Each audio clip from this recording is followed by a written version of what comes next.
So the brief for this design was simply the word justice. And in this instance, the architects didn't want anything representational. They didn't want anything metaphorical. So I decided to try and do something that was more poetic.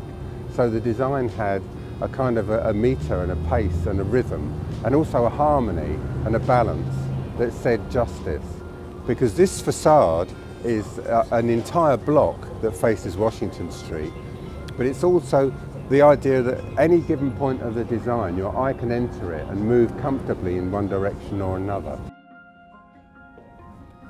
So one of the parts of the brief was that the artwork would be seen from outside looking in, but when you're in the inside, that you can still afford views to the outside.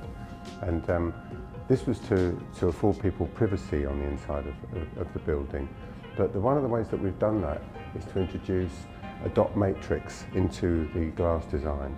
So there are thousands of tiny transparent circles on the glass, and no two are the same. And they go from the bottom to the top.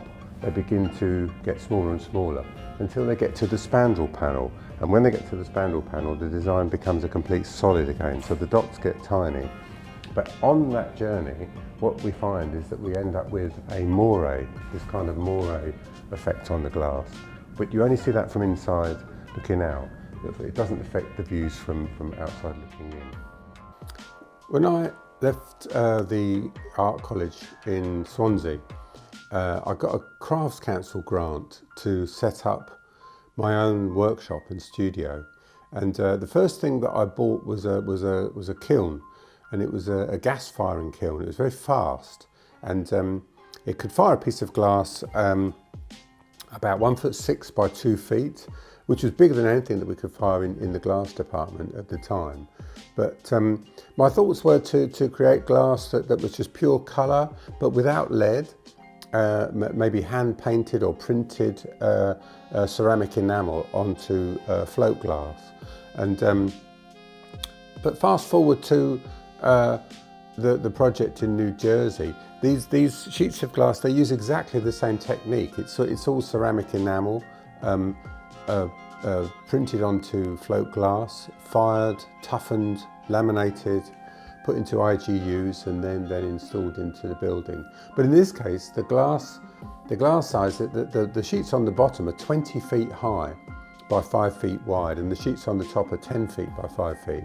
So it's an enormous amount of glass, and I think it's the architect's appetite for bigger and larger pieces of glass that fit into this kind of seamless architecture that they want to create.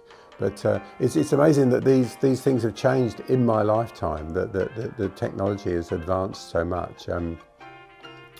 Either that or how old I am. But the glass itself stretches an entire block, so it's 60, nearly 70 meters long, about 220 feet. The scheme is about 9 meters high, that's about 30 feet high, and it's all ceramic enamel fired on glass.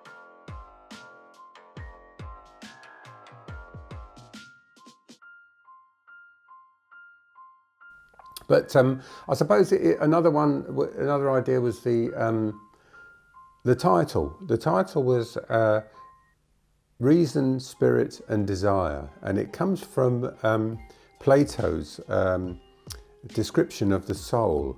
And I think he says that spirit and desire govern our emotions, anger and courage, etc. Whereas reason allows us to have this kind of understanding and a rationale about humanity and about ourselves.